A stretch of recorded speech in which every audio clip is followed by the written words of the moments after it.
आम जनता cyber fraud से परेशान है, लोग आत्महत्या कर रहे हैं, लोगों की पूरी जीवन की कमाई लूट जा रही है।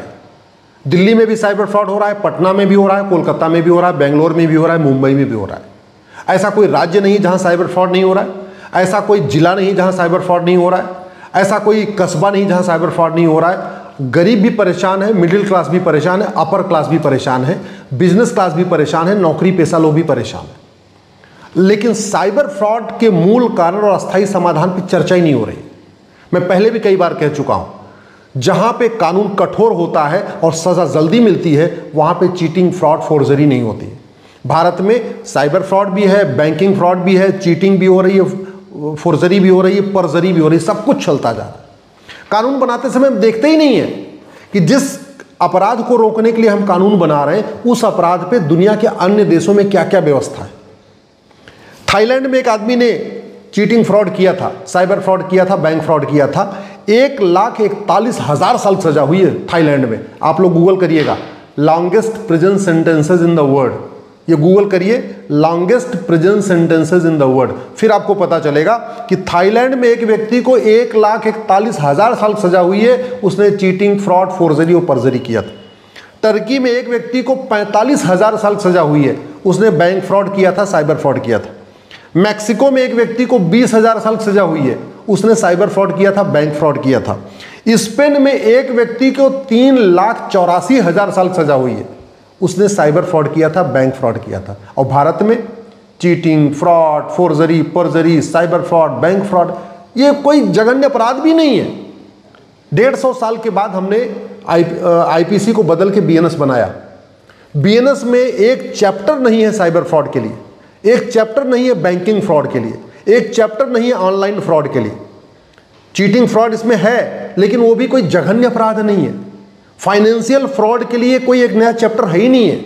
मैं पहले भी कई बार कह चुका हूं, जो क्राइम पैसा कमाने के लिए किया जाता है, उसमें पहला काम होना चाहिए 100% प्रॉपर्टी जब्त करना चाहिए, तब वो अपराध रुकेगा।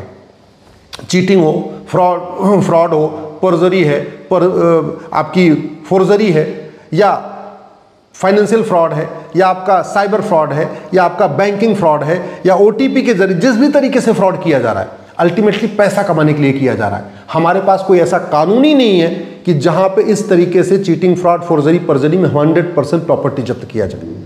हमारे पास सिटीजनशिप एक्ट है, लेकिन आज तक किसी की नागरिकता जाती नहीं है। इतना घटिया कानून हमने बना के रखा हुआ, 1955 से बना के रखा हुआ, आज तक चल रहा है।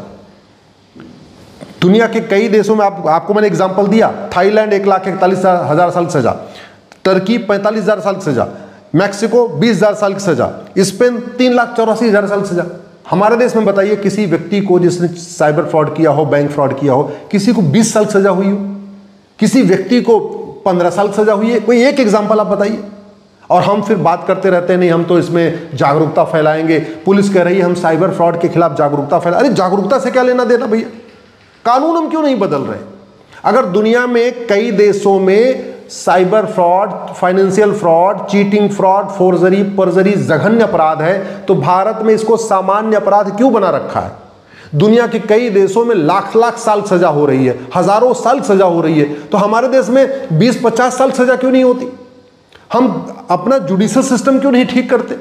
हम नार्को पॉलीग्राफ ब्रेन मैपिंग कानून क्यों नहीं बना रहे? साइबर फ्रॉड में पकड़े कौन जाते हैं? वो नीचे जो गुर्गे होते हैं, असली मास्टरमाइंड पकड़े नहीं जाते। साइबर फ्रॉड में वही लोग नहीं होते जो आपको ओटीपी भेज के आपको फोन करके लेते हैं, इसके पीछे ऊपर भी कई लोग होते हैं। तो असली जो मास्टरमाइंड है वो पकड़े नहीं जाते। क्यों नहीं पकड़े जाते? क्योंकि हमने जिसको हम पकड़ते हैं उसका हम narco polygraph brain mapping test नहीं करते। क्यों नहीं करते? हमारे पास कानून में ऐसी कोई व्यवस्था ही नहीं। इसमें सुप्रीम कोर्ट का भी बहुत बड़ा योगदान है। मैं तो कहता हूं अगर सुप्रीम कोर्ट और सरकार चाहे, भारत में 5 साल में सतयुग आ सकता है। सुप्रीम कोर्ट और सरकार चाहे, भारत में 5 साल में कलयुग खत्म हो सकता है। सुप्रीम कोर्ट और सरकार चाहे, भारत में 90% अपराध खत्म हो जाएंगे। सुप्रीम कोर्ट और सरकार चाहे 90% भ्रष्टाचार खत्म हो जाएगा। मैं पूरी गारंटी के साथ कहता हूं, जैसे चीन में, जापान में, सिंगापुर में, अमेरिका में घूसखोरी का नामो निशान नहीं है, कमीशनखोरी का नामो निशान नहीं है, दलाली नहीं होती, कटमनी नहीं होती, तोलाबाजी नहीं होती, भारत में भी बंद हो सकती है। ये लाइलाज समस्या नहीं है, लेकिन उसके लिए कठोर कानून बनाना पड़ेगा और जस्टिस विद इन ईयर लागू करना पड़ेगा। इस पे सरकार और सुप्रीम कोर्ट को मिलकर काम करना होगा। जब तक सुप्रीम कोर्ट को मानवाधिकार की चिंता रहेगी या सरकार को अपराधियों के मानवाधिकार की चिंता रहेगी, अरे अरे तो पहला अपराध है इसको माफ कर दो, ये तो दूसरा अपराध है माफ कर दो, अरे अरे क्या हुआ है तो चोरी किया है ना, केवल पॉकेट मारा है ना, केवल मोबाइल छीना है ना, केवल चैन छीना है, ठीक है इसको साल 2 साल सजा दो सुधर जाएगा। नहीं, कोई नहीं सुधरता। सच्चाई तो यह है, सुप्रीम कोर्ट का एक जजमेंट है अर्नेस्ट कुमार, बड़ा फेमस केस है Ernest Kumar judgement. Cheating, fraud, forgery, perjury करने वालों को पुलिस बड़े मुश्किल से पकड़ती है, क्योंकि साइबर फ्रॉड इतना आसानी से पकड़ में नहीं आते। 15-15 दिन 20-20 दिन बेचारों को, जो हमारे आईओ होते हैं, जो इंस्पेक्टर होते हैं या जो सिपाही होते हैं, 15-20 दिन मेहनत करते हैं, उनको साइबर फ्रॉड वालों को पकड़ते हैं। और पकड़ते हैं तब तक उनका वकील सुप्रीम कोर्ट का अर्नेस्ट कुमार जजमेंट लेके सेशन कोर्ट में पहुंच जाता है, उनको हाथ के हाथ बेल मिल जाती है। पुलिस के लोग इससे बहुत ज़्यादा डिप्रेस्ड हैं। इस अर्नेस्ट कुमार जजमेंट के कारण पुलिस के लोग निराश हैं, हताश हैं। वो ईमानदारी से वो कह रहे हैं क्या करूं जी, 15 दिन के बाद बड़े मुश्किल से तो हमने पकड़ा चोर को, 15 दिन के बाद हमने साइबर फ्रॉड करने वाले को पकड़ा, 15 दिन के बाद हमने चीटिंग, फ्रॉड, फोर्जरी, परजरी करने वाले को पकड़ा, और आते 1 मिनट के अंदर वो सुप्रीम कोर्ट का अर्नेस्ट कुमार का जजमेंट दिखा देता है, डिस्ट्रिक्ट कोर्ट के जज उसको तुरंत हाथ के हाथ बेल दे देते। ये स्थिति हो रही है। और बेल मिल जाती है, पहला वाला अपराध तो सजा हुई नहीं, दूसरा अपराध और कर लेता है। एक व्यक्ति 20-30 सजा क्यों करता जानते हैं? अगर पहले अपराध में सजा हो जाए तो व्यक्ति दूसरा अपराध करेगा नहीं। अगर पहले अपराध में सजा हो जाए तो चौथा पांचवा अपराध करेगा नहीं। इस देश में एक व्यक्ति 20 अपराध करता है, 30 अपराध करता है, 40 अपराध करता है, चीटिंग, फ्रॉड, फोर्जरी करता चला जाता है, हत्या करता चला जाता है, फिरौती का कारोबार करता चला जाता है, अपहरण करता चला जाता है, बाद में उसको डॉन कह देते हैं, गैंगस्टर कह देते हैं। चल क्यों ले रहा है? ये शर्म की बात है। ये शर्म की बात है कि हाँ इतनी बड़ी मात्रा में डॉन पैदा हो रहे हैं, गैंगस्टर पैदा हो रहे हैं। क्यों पैदा हो रहे हैं? अगर पहले अपराध में सजा हो जाए, पहले अपराध में 10-20 साल सजा हो जाए। उदाहरण के लिए ये थाईलैंड, टर्की, मैक्सिको, स्पेन में जहां हजारों हजार साल सजा हुई है, अगर कोई व्यक्ति चीटिंग, फ्रॉड, फोर्जरी करे, परजरी करे, बैंक फ्रॉड करे, साइबर फ्रॉड करे, पहले अपराध में उसको 20 साल सजा हो जाए, उसकी 100% प्रॉपर्टी जब्त हो जाए, क्या दोबारा करेगा? नहीं करेगा। 20 साल में जेल में रहने के बाद बाहर निकलेगा, एकदम बाबा बन के निकलेगा, साधु सन्यासी बन के निकलेगा, फिर एकदम सुधर के निकलेगा। लेकिन चूंकि यहाँ तो जमानत हो रही है, यहाँ तो बेल इज रूल बना हुआ है, यहाँ तो जेल इज एक्सेप्शन बना हुआ है, यहाँ पे चीटिंग, फ्रॉड, फोर्जरी, परजरी करने वालों की ह्यूमन राइट की चिंता है। अरे ये तो पहली बार ही पकड़ा गया, इसलिए तो इसको तो जेल डाल ही नहीं सकते, इसलिए समस्या बढ़ रही है। मैं पूरी विनम्रता के साथ कह रहा हूँ, पूरी जिम्मेदारी के साथ कह रहा हूँ, अगर सुप्रीम कोर्ट और सरकार मिलकर जस्टिस विद इन ईयर लागू कर दें, घूसखोरी, कमीशनखोरी, दलाली, कटमनी बंद हो जाएगी। अगर कठोर कानून हो और साल भर के अंदर सजा मिलना शुरू हो जाए, जमाखोरी बंद हो जाएगी, मिलावटखोरी बंद हो जाएगी, कालाबाजारी बंद हो जाएगी, मुनाफाखोरी बंद हो जाएगी। अगर कठोर कानून बना दें, जैसा कि थाईलैंड में है, टर्की में है, स्पेन में है, अमेरिका में है, चीन में है, सिंगापुर में है, जर्मनी में है, ऐसा कठोर कानून बना दे और साल भर के अंदर सजा देना शुरू कर दे, मैं गारंटी के साथ कहता हूँ 90% नशा तस्करी बंद हो जाएगी, 90% हथियारों का कारोबार बंद हो जाएगा, 90% मानव तस्करी बंद हो जाएगी, 90% किडनैपिंग, फिरौती, अपहरण की घटनाएं बंद हो जाएंगी। कानून कठोर हो और सजा साल भर के अंदर हो। भगवान श्री राम ने कहा था भयबिन होय न प्रीत, भगवान कृष्ण ने कहा था सठे साठ्यम समाचरित। साल भर के अंदर सजा मिलना शुरू हो जाए और साल भर के अंदर 100% सजा मिल सकती है।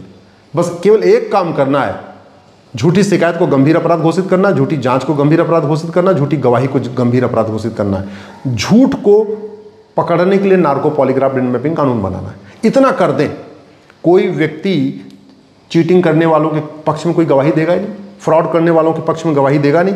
अभी क्या होता है, क्योंकि झूठी गवाही अपराध नहीं है, तो चीटिंग, फ्रॉड, फोर्जरी, परजरी करने वाले लाखों करोड़ों कमा लेते हैं, फिर 1-1 लाख रुपए में गवाह खरीद लेते हैं, 100-100 गवाह खड़ा कर लेते हैं, 50-50 गवाह खड़ा कर लेते हैं। पता चला उनकी गवाही करने में ही 10 साल गुजर जाता है। एक गवाह, एक तारीख पे एक गवाही होती है, 100-150 गवाह खड़ा कर दिए उन्होंने 1-1 लाख रुपए में खरीद के। भाई जिसने करोड़ों रुपए चीटिंग, फ्रॉड, फोर्जरी से कमाया है, तो 1-8 करोड़ रुपए खर्च करने में क्या दिक्कत है? 1 करोड़ रुपए में गवाह खरीद लिया, 1 करोड़ रुपए वकील को दे दिया, लो जी केस लड़ते रहो। आम जनता परेशान है।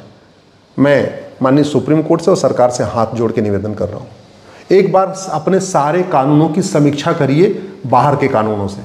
जो भी भारत में अपराध हो रहा है, उस अपराध में भारत में क्या सजा है, सिंगापुर में क्या सजा है, चीन में क्या सजा है, अमेरिका में क्या सजा है, स्पेन में क्या सजा है, थाईलैंड में क्या सजा है, इसकी एक कंपैरेटिव स्टडी तो करिए। करके देखिए तो पता चलेगा हमारे सारे कानून सड़े हुए हैं। ऐसा नहीं अंग्रेजों वाले कानून सड़े हैं, आज़ादी के बाद के बने हुए कानून भी सड़े हुए हैं। हमारी पुलिस व्यवस्था सड़ी हुई है, हमारी न्यायिक व्यवस्था सड़ चुकी है, हमारी प्रशासनिक व्यवस्था सड़ी हुई है। और इसको बदलने की जिम्मेदारी किसकी है? जिन्होंने संविधान की शपथ लिया है। सरकार शपथ लेती है, सुप्रीम कोर्ट के जज शपथ लेते हैं। अगर ये दोनों मिल के चाहें और जस्टिस विद इन ईयर लागू कर दें, साल भर के अंदर सजा देना शुरू कर दें, मैं गारंटी के साथ कहता हूँ चीटिंग, फ्रॉड, फोर्जरी, परजरी नहीं, 90% सारे अपराध खत्म हो जाएंगे, 90% भ्रष्टाचार खत्म हो जाएगा, भारत में कलयुग आ जाएगा, भारत विश्वगुरु बन जाएगा, भारत को परम वैभव प्राप्त हो जाएगा, भारत में अपने आप सामाजिक समरसता आ जाएगी। जब तक अपराध खत्म नहीं होगा, भ्रष्टाचार खत्म नहीं होगा, तब तक भारत में न राम राज्य आएगा, न सामाजिक समरसता आएगी, न भारत विश्वगुरु बन पाएगा, न भारत का परम वैभव का लक्ष्य प्राप्त होगा, और न भारत में सतयुग आएगा। अंतिम करना पड़ेगा, आपको व्यवस्था बदलना पड़ेगा।